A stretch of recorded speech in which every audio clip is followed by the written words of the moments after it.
Hey guys, and welcome back to another video. It's me, Cam from Cam's Cover. Welcome back to another daily Chelsea transfer news video, and today I'll be talking about the Fofana Here We Go. Welcome to Chelsea. Fofana, Aubameyang, De Jong, Rafael Leao, Anthony Gordon. I don't look like him, by the way. All things Chelsea. So if you're new here, I'm Cam from Cam's Cover. I do daily Chelsea transfer news videos.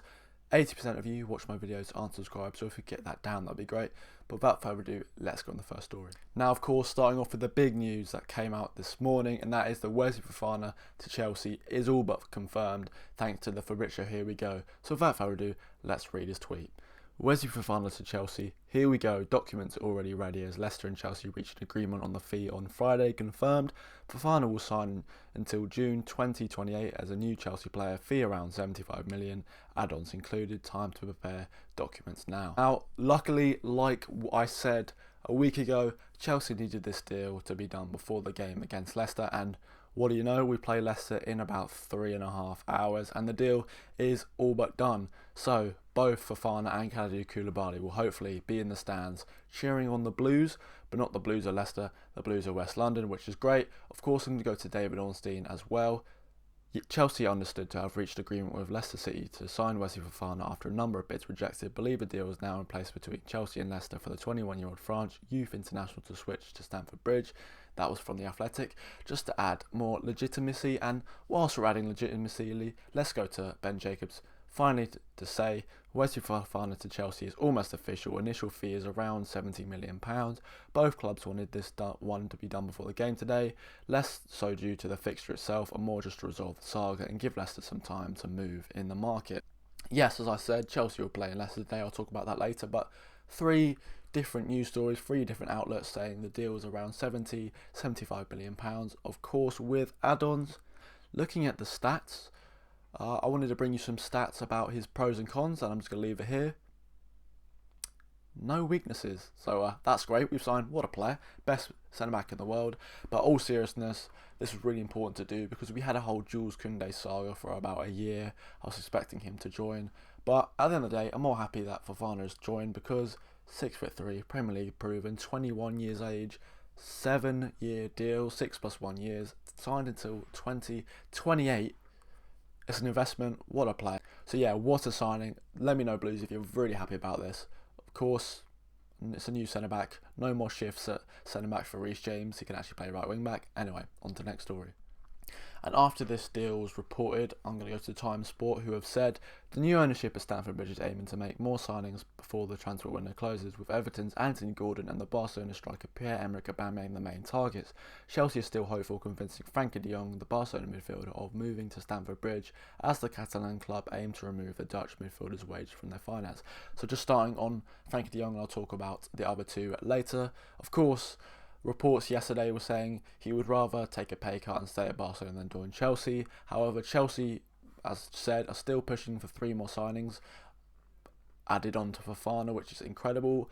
Of course, Frenkie de Jong would be the perfect player for our midfield. He can play a 6, he can play an 8. He's very versatile, and yeah, looking into the Leicester game today, I don't know what we're going to do. I can't live with the Jorginho and Gallagher midfield again, but looks like it's might going to be that because Kante's out and Kovacic can only play 20 minutes. But yeah, De Jong would be a great signing, and hopefully that happens. But I'm not that confident it's going to be, incredibly high amount of money. But yeah, anyway, on to Anthony Gordon. So yeah, Frank Lampard was on a bit of a mad one yesterday talking about Anthony Gordon. Of course, I'm going to start off with Fabrizio Romano, who quoted Lampard saying, "Lampard and Anthony Gordon deal with Chelsea. There's absolutely has come a time where we understand what squad is going to be, especially on Anthony. I won't say where the cut-off point is, but I think you understand I'm getting very close to it." Alright, Lampard, sorry. And of course, just reiterating this from the Standard Sport, Frank Lampard has warned that Chelsea are very close to running out of time to secure a deal for Everton winger Anthony Gordon. What? No! 60 mil for Anthony Gordon, that's a bargain. I can't believe we're going to miss out on him. Fuck. Thanks, Lampard, you're doing us a solid, saying he's worth 100 million, scaring off Todd Bowley. Cheers. And finally, Joe Thomas has said, Lampard says he and the Everton board all agree there is a point pre-September the 1st by which Anthony Gordon's situation must be resolved. And I'll do my Frank Lampard impression. In all seriousness, there is a point, and I won't say where it is, but I think you understand. I'm getting very close to it.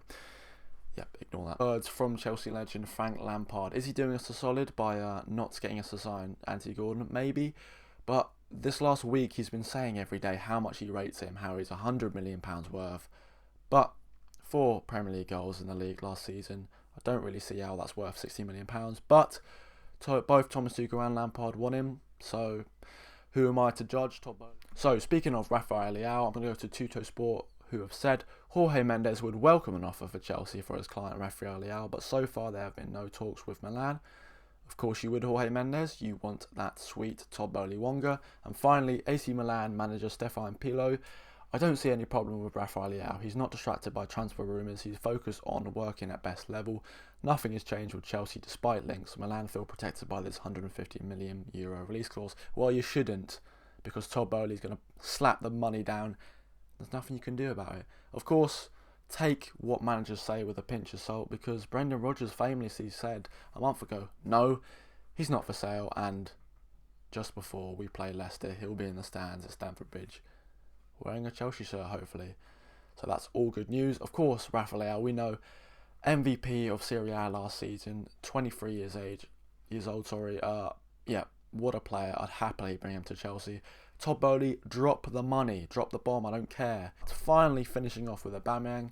Man United have already contacted Barcelona to express their interest in Aubameyang. However, the Barcelona striker prefers the option of playing for Chelsea. Bit of a theme there, isn't it, Man United?